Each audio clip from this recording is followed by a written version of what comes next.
Hello and welcome to the Be Glad movement. My name's Pollyanna and I'm on a mission to bring you as many stories as possible of good coming out of bad and reasons to be glad. And today I'm joined by Talan. Say hello, Talan. Hello there. Thank you so much for joining us. That's okay. I feel a bit bad because I know you're laid up in bed at the moment. So I'm asking you. I've had far worse, so it's not a big thing. It's just irritating because it's my hands and they restrict my independence, and I value my independence. Yeah, of course. And this is what I want to talk about really, because without I don't want to tell your story. I'm going to let you tell your story. But you had a motorbike accident, didn't you? I did, yes. Which left you paralysed, but it certainly hasn't stopped you from achieving. No. And actually, Yeah. I wrote in my diary Talan, and then I've written next to it, which I obviously wrote after I'd watched your video, The Little Voice Within. I put dream the impossible, and I think what you're going to tell us is just goes to show to a lot of people that you can achieve a lot if you set your mind to it. So take us back to before you having your accident and tell us what life was like. Actually, before you do that, where does the name Talan come from? I really like that name. It's a Cornish word. Cornish. So my mum is from Cornwall and her family is from Cornwall, and we sort of can trace that side of the family back to about the 11th century. So it's a very traditional Cornish family, and Talan is a Cornish word. And there are debates over its actual meaning. So okay. I have to go and do a little bit of research to find the real one. Okay, cool. Well, that's given me a project. Excellent. Well, take us back then, Talan, to when you, like before you had your accident, what was life like then? If we go back to the beginning of March in 2003, then I was a PE teacher at a secondary school. I was teaching in Bradford-on-Avon at a nice secondary school, a state school. I was living in Bath, which is a beautiful city. I had a lovely girlfriend, and life for me was pretty good, actually. I had a 10-year plan. That was to become a head teacher. Part of that plan was to go to Africa and gain experience in a different culture. So I had a final interview on a Monday. So if we say this is Friday evening on the 7th of March, then everything was well. And on the Monday, I was going to go for an interview for the Mombasa Academy to spend 2 years out there.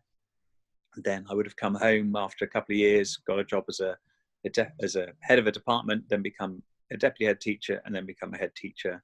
So that was my 10-year plan, to go from being a PE teacher to being a head teacher. Cool.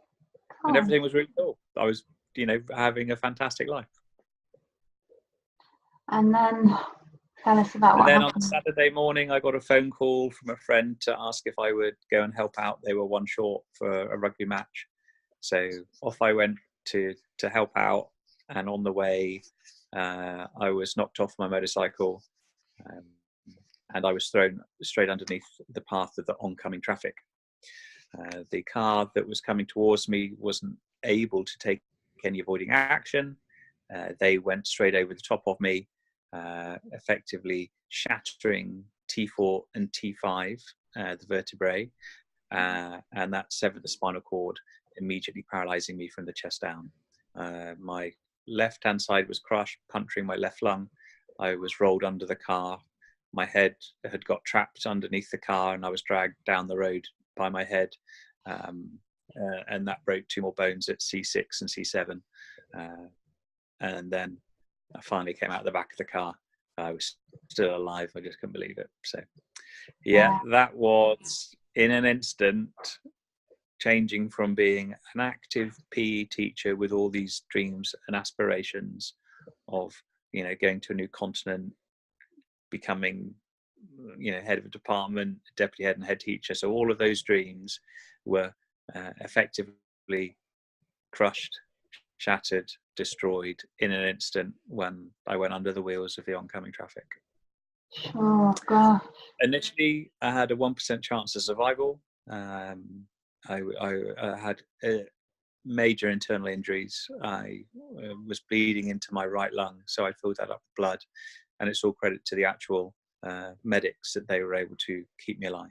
And I went to Salisbury, where there is a specialist spinal unit, and whilst I was there, I was sort of in and out of consciousness for quite some time, but finally I could have a chat with a consultant, and they informed me that I would be paralysed from the chest down, that I would never walk again, that I had a 30% chance of survival, and that I would be in hospital for anything up to 2 years due to the severity of the injuries that I had sustained.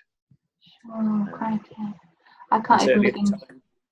It wasn't a life that I actually wanted. You know, my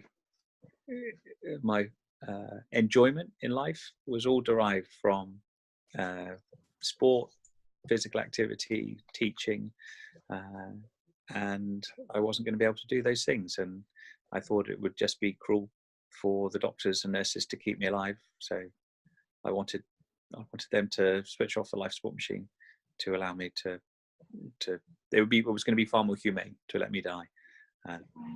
But as we all know, there's the Hippocratic Oath, and the doctors can do no harm, so they're not allowed to do that here in the UK, and which is a good thing, because I've subsequently found out that there are many things that I can do.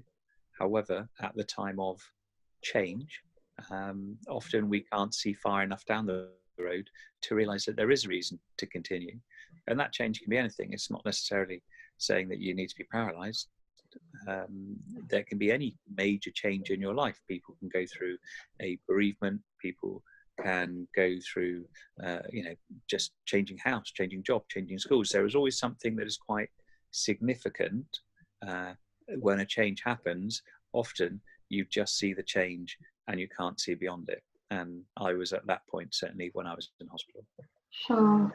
And I think, you kind of used the right word there, really, grief, because although you have lost a person, you've lost the person that you used to be, and you've got to come to terms with the new life that you're going to lead. So, and grief is part of the healing process. We have to allow ourselves to grieve when we have significant trauma, significant change. The degree of grief obviously is related to the degree of change, I think. But it's part of our process of accepting what has happened and accepting ourselves as we are in the new, rather than as we were in the old. And you have to accept yourself as you are rather than as you were, or else you'll never ever sort of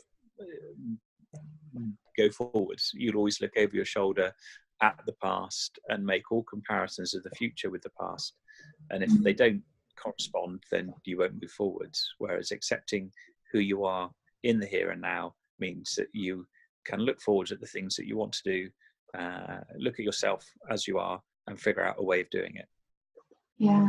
Start dreaming the impossible, because if it was me and I was told that I was paralysed from the chest down, the last thing I think about doing is skiing or riding a motorbike, but those are both things that you do. Initially, the bikes things, that was out, that I just dismissed, because I completely thought that was impossible. I didn't know about anything else, and I was fortunate enough to have a chap come in who was coming in for an MOT. So wheelchair users, especially paraplegics, we go into our spinal units every sort of year to 18 months to have checkups and make sure they're still working. And he came and told me about different things that he was doing, and one of the things he mentioned was skiing, and that sparked my interest. I didn't realize you could ski if you were paralyzed, but with a special fiberglass seat on a metal frame that sits on a shock absorber that then goes on skis, and then little baby crutches in your hands with skis on, you can actually sit down and go down the mountain. And so that became my new goal. So instead of a head teacher, I decided I was going to learn to ski. I was going to try and get in the British team, and I was going to go to the Paralympics. And that was going to be a 7-year journey, because it was March 2003 when I was paralysed. It was going to be March 2010 when the Vancouver Winter Paralympics was on. So that was going to be my journey.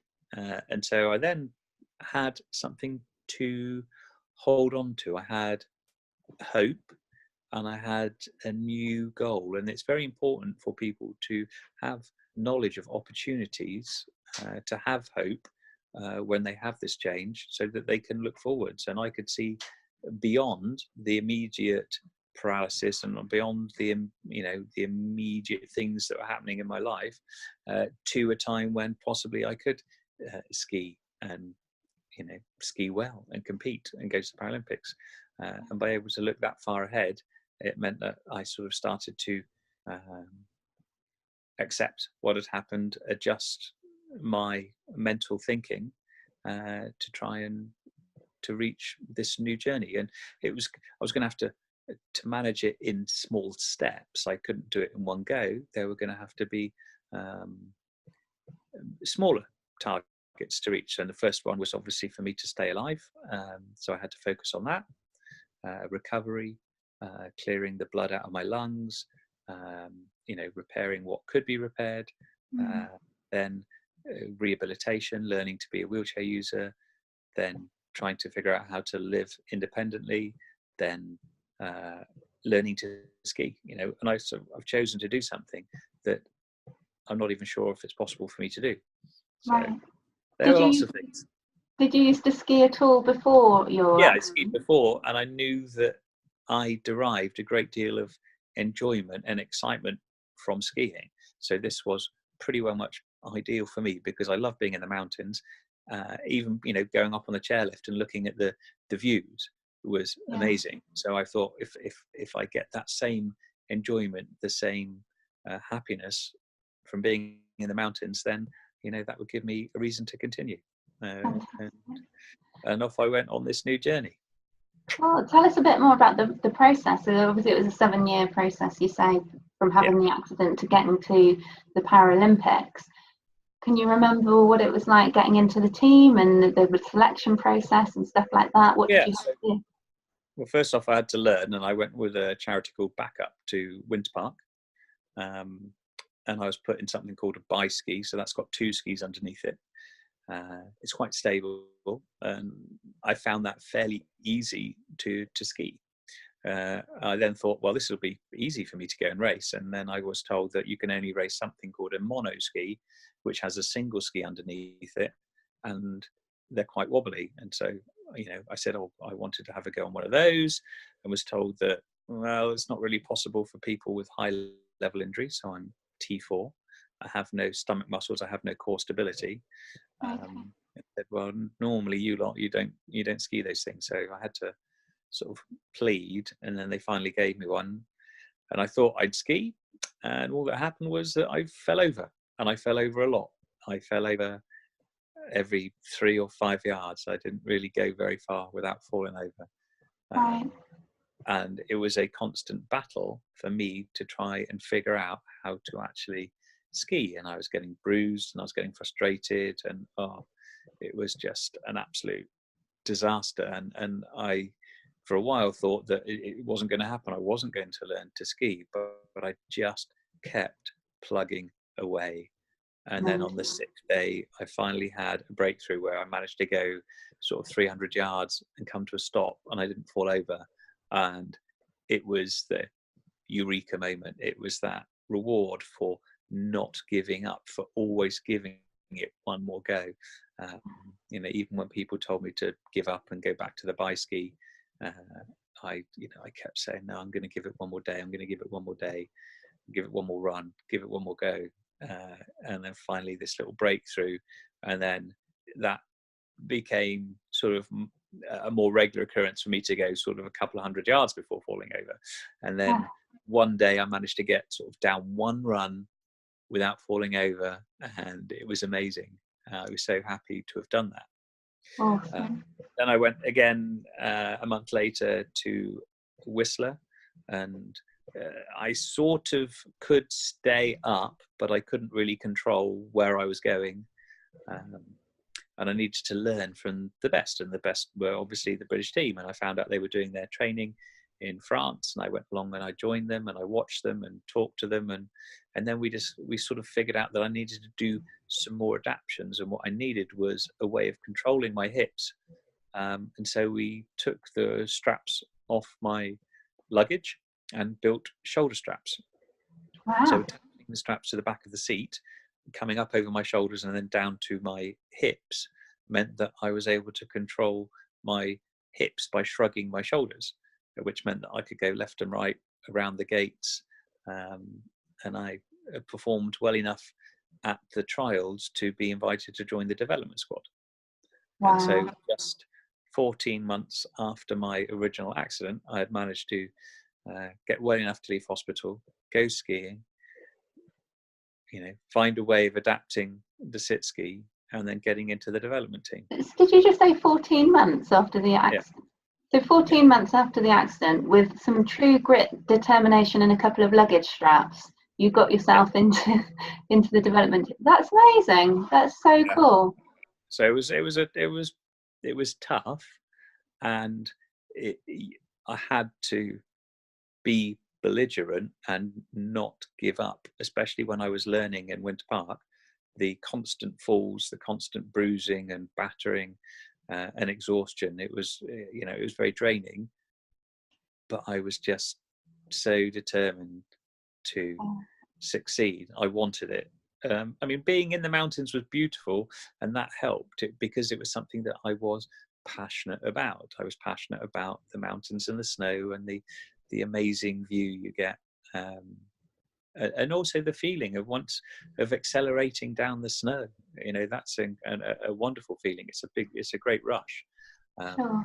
So that coupled with not giving up sort of helped me to get to that point. So from then I had to commit to going away for the winters, and that involved sort of leaving the UK in November, going off for pre-season training, and then competing and more training until sort of the beginning of April. And that's a serious commitment, and you have to try and find ways of funding it because there was no funding. But luckily I found that there was a resort in France called Cerf Chevalier that would allow disabled skiers to ski for free. Oh, awesome. So you could buy the bus.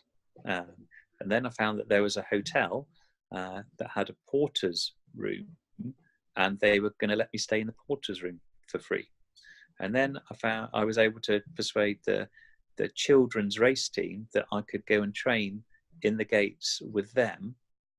And so I could spend, say, 3 or 4 months skiing in France, putting in miles for effectively just the money that it cost me to feed myself. So every day I would get up, go off, go ski, and I was by myself. I had no one with me. Right. And then I go and ski, and I just put miles in and miles in and miles in. I ski all day, every day to try and improve. And then when it was possible, I would go in the race courses with the kids. I didn't receive any feedback from the coaches, but being a PE teacher, it was possible for me to do sort of self-reflective teaching to try and improve and figure it out. So a lot of it was, self-learning. Sure. I love that. That's so cool. That determination to, once you've got your teeth into something and you definitely want it and there's no stopping you. You can find ways of doing it. I managed to find a way to reduce the costs. Brilliant. So tell us what it was like when you were actually competing, when you got to the Paralympics. Oh, the Paralympics was an amazing event. I was honoured to be there, humbled to be there, really proud to be there, representing Great Britain. And I was desperate to win a medal. And at the time, I was skiing okay. I was skiing pretty well. Came to the Super G race, the one that I was desperate to really perform well and try and get a medal in. And when I went out the start gate, I gave myself the best start I'd ever done, and that was always my weak area. And I thought as I went out and I got to the first gate, I thought that I'd won it. I thought, that's it. That's the worst bit over. It's in the bag now. But when I tried to carve the ski around the corner, the whole thing was sliding sideways, and all the way down the mountain I was skidding and sliding, because although we trained at the top of the mountain, we used to catch the gondola back down, so we never skied the lower half of the mountain. Right. Unfortunately, the snow that fell at the top fell as rain halfway down the mountain where we were going to be competing, and that turned the snow into slush. And then when it was the time for my Super G race, the temperature had dropped, it turned the slush into ice. And due to the nature of me skiing by using shoulder straps, I have to tip my entire body left or right. Yeah, so I can't push the ski down, I push the ski sideways. So I struggle with the icy conditions. And so all the way down, I'm struggling, trying to hold the edge, and I'm just skidding and sliding. And when I went across the finish line, I hadn't won the gold medal or the silver or the bronze. I was down in 25th place.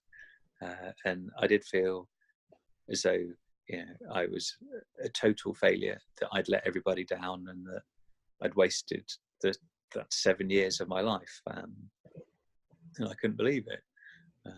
And I had a bit of a breakdown and a bit of a sob and a cry when I got back to the athletes' village. And then we were speaking with the coach afterwards about the race. We go through it each time, and I said, how I had given myself, such a great start, and that I was in the right place all the way down the mountain, and that I had gone as fast as I possibly could.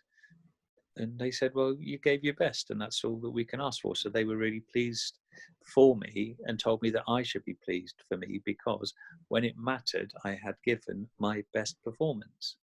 Yeah. And it's sort of, with reflection, I can look back on it now and say, what, on that day, I did give everything. I couldn't have gone any faster. So I'm very pleased with what I did, and the performance that I gave. And so it's it was an incredibly positive experience. Weirdly enough, the next Super G race that I took part in was the opening race of the following season, and the same people are there. The Paralympic champion is there, and all the rest of it. And this time the conditions were very soft, and that suited me, and I gave my best performance. And this time I won the gold medal. So one race you give everything, you're 25th. The next race you give everything, you get the gold medal. And that year I went on to become the European champion. So it's like, you don't give up, you give your best performance. And I'm always happy with when I go across the line. If I know that I've given my best performance, to me, I don't care where I've come, because I know that on that day I did my best, and I'm proud of what I have just done. Whether it's 25th or the 1st, and that's what people need to focus on. It's not you can always be proud of what you achieved if you know that you personally gave your maximum. No one can ask any more of that. You can't ask someone to do more than 100% of what they're capable of. That's the most important. That is a really important message. Really important message. I really love that. And from what you've just told me, to me, it just sounds like a weather issue. Anyway, if it had been soft conditions, up the top of the mountain, it snowed, and the snow was sort of, firm but grippy. Right. But as I said, down the bottom half, it was all icy, and I just couldn't get the edge to bite. So I was skidding and sliding all the way down. Yeah. Never mind. But I was still the best of my category, LW 10-1, in the Super G and in the giant slalom. So unfortunately, in two Paralympic previous, they used to give out medals for your category. Okay. But they did away with that and just gave out one medal for everybody that could sit down. So whether or not I was, you're paralysed like me at T4, or you're a double leg amputee, you just get one medal. And they create this magic number system to supposedly equal it all out. But I don't think it's fair. So if I'd have gone to the 2002 games and done what I had done, I would have 2 gold medals. Oh, there we are. There we go. C'est la vie. Yeah, c'est la vie. Right, now I'm going to point out, some people might have noticed you waving your bandaged hand around as you're talking. Yeah. Now, this is your motorbike addiction that's brought you to this state, hasn't it? You Yeah. know, tell us a bit about how you, because you did the skiing first. And when did you start getting back onto a motorbike? About 7 years after being, well, maybe six years after being paralysed, I was riding a snowmobile, and I thought, if I can ride a snowmobile, pretty sure I can ride a motorcycle. So in secret, I bought a bike, I adapted it, and went out and tried to ride it. And that lasted about 5 minutes, and then I fell off. But in that 5 minutes, I had this amazing feeling of being back on a motorcycle again. So I tried to figure out better ways of starting and stopping, and worked on it at Castle Combe, and found a way of having two people to hold the motorcycle steady before I set off, and then the person at the front moves to one side, and then I drive out of the hands of the person at the back, and then hopefully they're still there when I come back and they catch me, and they're not hiding in the garage. And having done that, I then wanted to become a motorcycle racer. So I then started to try and get better by doing track days, by getting instruction, by going to race schools, and then approached the ACU, and they said yes, and then they changed their mind, and then they said no, and it went backwards and forwards. But then about 4 years after my initial I want to be a racer, I managed to become a racer, and I became the first paraplegic in the history of motorsport to gain a full ACU race license and compete against able-bodied. And that was in June of 2012. But since then, I have got quicker, become a better racer. I'm now, I've gone up to an international level of racing. In the UK, I fought for all disabled riders to be racers, not disabled racers, but just racers. So that when you compete against able-bodied. So if you're an arm amputee, a leg amputee, if you're paralysed, whatever, if you want to be a racer, you're a racer. You're not having to go off into a separate, championship, and compete against other disabled people. You compete on equal terms with able-bodied. Yeah. I still have to start at the back of the grid no matter where I qualify, but that's something that I accept. It's a part of the racing, and I don't worry about it, because once I get going, then I'm competing against able-bodied, and when I'm out racing, no one treats me any different from anybody else that's out there.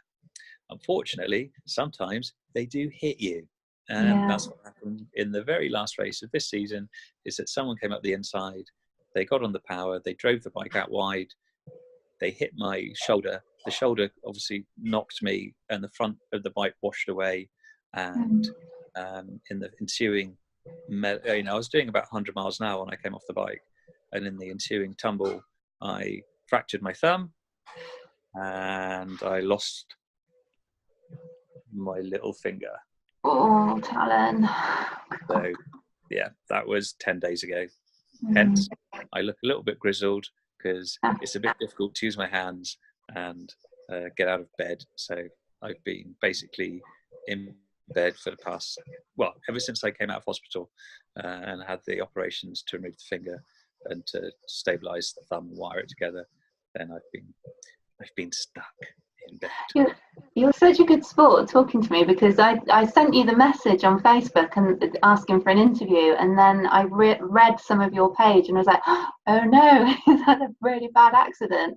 I don't mind. You're not losing a little finger, easy peasy in comparison to all the other things I've had to go through, because I've had some major crashes when I've been racing motorbikes. In 2013, I crashed at Assen, and I remained strapped to the motorcycle as it somersaulted down the road, and I snapped my pelvis in half. I shattered my right femur, split the left knee plateau, shattered the left fib and tib and the left foot, to a point where they were going to amputate the left leg below the knee, because it was so badly smashed. So I had to have that put into one of those external cages for months and months and months. The right leg is held together with metal. So yeah, Wow. that was tough. That was really tough. This will be fairly, you know, this is minor in comparison to the other things, and obviously paralysed, you know, trying to get your head around that is very difficult. And you know, for me, it took 13 years for me to be in a position whereby I was truly okay with myself being paralysed, to a point where I now wouldn't swap what's happened to me, because the value that I put on my life is how many people I have been able to help. And as a paraplegic, and giving the motivational talks that I do, going to schools, going to companies, all the rest of that, I've helped to influence and change more people's lives than I ever would have done had I been a head teacher. This is a more valuable life, a valuable contribution to everything. And also setting up a charity called the Bike Experience, in which I teach and advise disabled people how to ride motorcycles. You know, in the past 7 years, we've taught over 320 disabled people how to get on two wheels, and how that has changed each one of their lives. And then by changing that individual's lives, you then impact upon their friends and their family, because they see the benefits from that. So it's not just helping the individual, you help a far greater number of people by changing the way one person sees the rest of their life, because they've done what they perceive to be as impossible, and therefore they look at other challenges in their lives and think, well, hang on, if I can ride a motorbike, I'm pretty sure I could, you know, go down the shops on the, you know, on the bus, or I could get dressed myself, or I could get on a plane and go and travel. And so all of these different things suddenly become a new option for them, and an opportunity is open for them, because they've got on a bike and ridden it. Yeah, I love that positive energy that you're putting out into the world. I help them, and then they do something, and then that, you know, someone else sees them do it, and that sets them off. And you know, I've had letters from people that I've never met who happen to have seen me racing. And I had a letter from a lady who was recently diagnosed with an illness, and she was a marshal at the road races. And this illness meant, she said, she'd given up on it, and she was just sat in a wheelchair, and she wasn't going to do anything, and that was her life.